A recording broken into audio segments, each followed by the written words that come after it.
Hello mga minahal kong kaibigan followers, good evening. Sana nasa magandang kalagayan kayo. Nandito naman ako mangungulit sa inyo. Magdasal tayo ha. Maraming salamat. Sa ngalan sa Ama at sa Anak at sa Espiritu Santo. Amen.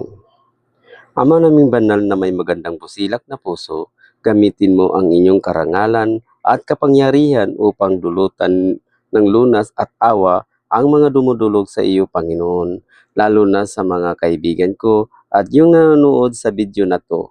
Kasama na rin ang aming mga pamilya, buong gili mong tunghayan, kaming iyong mga anak, ngayon ay humihingi ng inyong tulong sa lahat ng aming pangangailangan, lalong-lalo na ang biyaya na ibinigay mo sa amin. Palakasin mo ang aming katawan at mahabang buhay ngayon at magpakailanman. Amin. Sa ngalan sa Ama at sa Anak at sa Espiritu Santo.